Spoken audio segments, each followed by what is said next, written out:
Mahilig ba kayo mag-travel? Oo. Bakit? Kasi yun yung sa work ko kasi sobrang halos wala kaming holiday, halos walang pahinga. So yun na yung pinaka restart ko, especially for my mental health.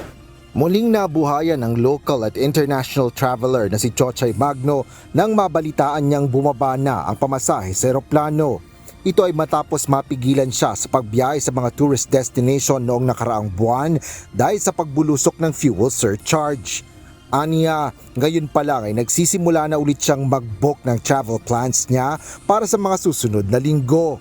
Nagbo-browse na ako ng mga airfare kasi syempre excited na rin kami uli mag-travel ng pamilya, tsaka lumabas at mag-explore pa lalo na dito sa bansa natin. Kahapon, inanunsyo ng Civil Aeronautics Board o CAB na ibababa na sa Level 12 ang passenger at cargo fuel surcharge para sa domestic at international flights. Sa ilalim ng Level 12, maglalaro sa pagitan ng 389 hanggang 1,137 pesos ang madadagdag sa babayaran ng isang pasahero kung siya ay magbubuk ng local flights, habang nasa 1,284 pesos hanggang 9,550 pesos sa international flights depende sa layo ng destinasyon o bansang nais puntahan.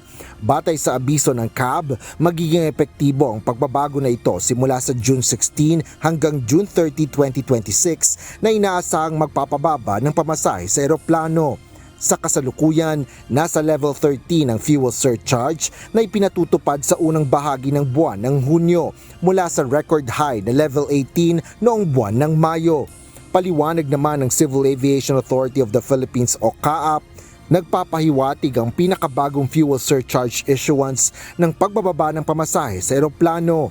Ayon kay Retired Lieutenant General Raul Del Rosario, Director General ng CAAP, bunsod na rin ito sa patuloy na pagbaba ng presyo ng mga produktong petrolyo. Meron na tayong indication ng pagbaba.